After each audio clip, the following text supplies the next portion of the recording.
kananay mag-fried ako ng chicken. Yung crispy sa taas, sa taas at saka tender doon sa ilalim. Nagustuhan ko kasi mga kananay. Minsan lang kami kumakain ng fried, kaya lang nung ginawa ko, nagustuhan ko kasi crunchy nga sa sa outside, and then maano siya, malambot. The secret mga kananay ay ito. Lagyan natin siya ng cornstarch. Cornstarch. Halo-halo na lang natin din siya mga nanay, no?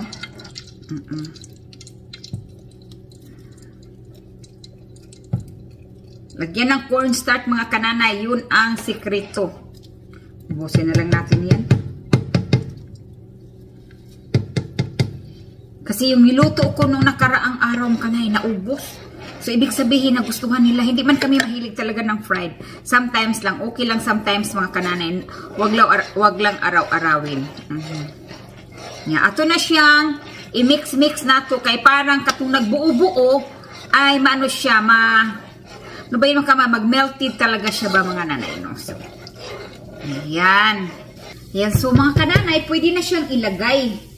Nang dahil, nagkulo-kulo naman ang mantika. Kulo man siya. So, ilagay natin ito. No. Nilagay ko lang siya sa low, mga kananay. Masarap talaga, mga kananay, promise. Ngayon nagustuhan, pag magustuhan ng mag-ama ko, ay lulutuin ko ulit. Pero lang, minsan-minsan lang nga mga kananay na dahil hindi maganda yung parating fried. Sometimes lang, fried chicken. Or, fried chicken na fried chicken. Ayan. Okay. So, ang ginamit ko pala mga kananay ay chicken wings. Mahilig ako sa chicken wings mga kananay. Para sa akin malasa ang chicken of the wings. Luon na to ni mga kananay kaya parang hindi siya masunog sa ilalim. So mga nanay, ito na. Luto na siya. Nakita nyo yan mga nanay? Agrang kagwafa. Ayan. Ganito ang pagluto ng chicken mga kananay. Tsak talaga na magugustuhan ng mga chikiting ninyo. Kasi nagustuhan sa akin mga kananay. Kaya crunchy outside. Crispy outside. Pala. Tender inside. Pagkagat nila mga kananay, tumunog-tunog. O diba? Parang kagwafa mga nanay. O sino mga nanay dyan? Lutuan nyo na yung mga chikiting nyo dito. O nalagyan nga ninyo ng cornstarch yan sa oil. Parang ano siya, crispy siya mga nanay, no? Oh. Naglaway na ko mga nanay. Nagtubod ako ang laway. Parang kagwafa mga nanay. Uy, grabe. Kita nyo, oh? Oh? Grabe ka. Oh, gwapa kayo, no? Golden yellow. Di ba? Tikman natin. So, mga nanay, the moment of truth, titikman natin talaga. Init pa to. Ha? Oh.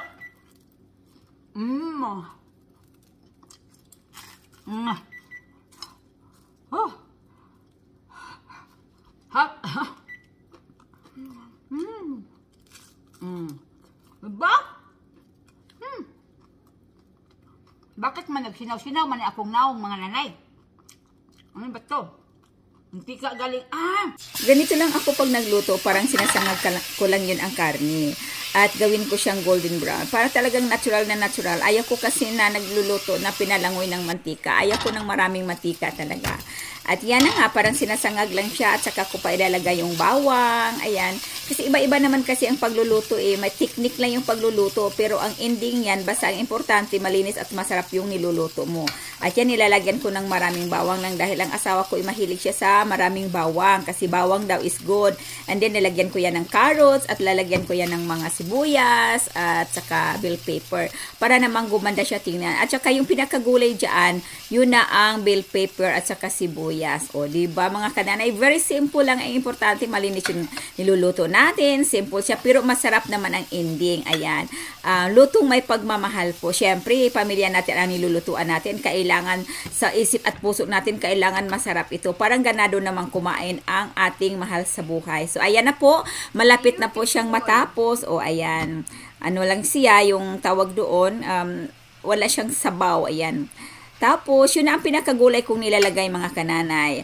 At naghiwa din ako dyan ng mango. Yun ang pinaka-dessert ng aking mag-ama. Kunti lang niluluto ko mga kananay, kasyang-kasya lang sa aming hapunan. Pero, kahit pa naman sa hapunan lang yan, mayroon pa rin siyang leftover. So, kakainin ko kinabukasan ng agahan ko. Yan ang hapunan po namin. So, ayan, inaano-ano na ni Nanay Jenny, mix-mix na niya. O, di ba magandang tingnan mga kananay, no? So, gustong-gusto yan ng mga puti, lalo na yan pag baka. Ang binibili ko kasi sa baka mga kananay ay tenderloin talaga. Parang hindi mo na palambutin ng palambutin pa. Kunting kimbot lang, malambot na siya. So, ito na po ang ulam natin for tonight. Ayan, hala sige mga nanay, pagkukad na mo kay mga unak ta, magdungan tayo pangaon. Yan, kumain na sila. And, yan ang dessert nila, mango. Ayan. I have eaten mango, I think.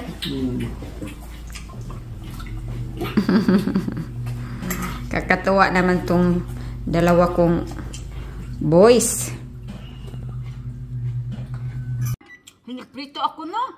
Napunta sa akin yung Napunta sa akin.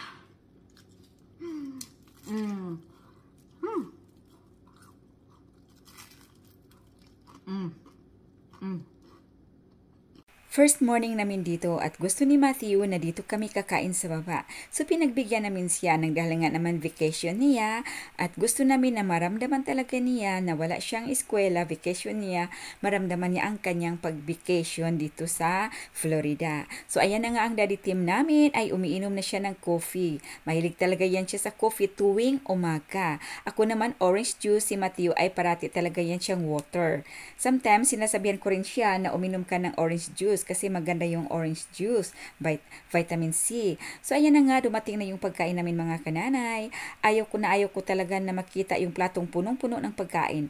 Alam niyo ba mga kananay, yung plate na yan is $40 each, no? So sa pera nating Pilipinas ay 2,000 pesos. Walang problema yun kahit mahal kung maganda.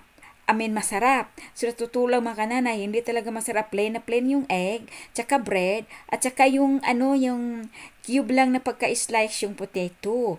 Hindi siya masarap mga kananay sa totoo lang. Pero nang dahil nga gusto namin maranasan din ni Matthew na ganyan, na special talaga siya mga kananay kasi nga nag-a la carte kami. Pero sa totoo lang dyan, wala talaga ako ng gana nung paglapag ng pagkain namin. Kasi mabili naman natin yan sa store mga kananay. O yung nilagay dyan na na ba yun, yung ewan ko, ham ata yan. Pero hindi ko kinakain yung bread dahil nga may gluten yan. At saka pagkadami-dami talagang potato. Punong-puno yung plato, Diyos ko. Kunti lang talaga ang nakain namin dyan. Si Matthew, ganyan talaga pag may cheese, no? Pag subo mo, umaangat. So, ayan nga. Hindi talaga ako natutuwa dyan at hindi ako nabubusog. Walang rice eh.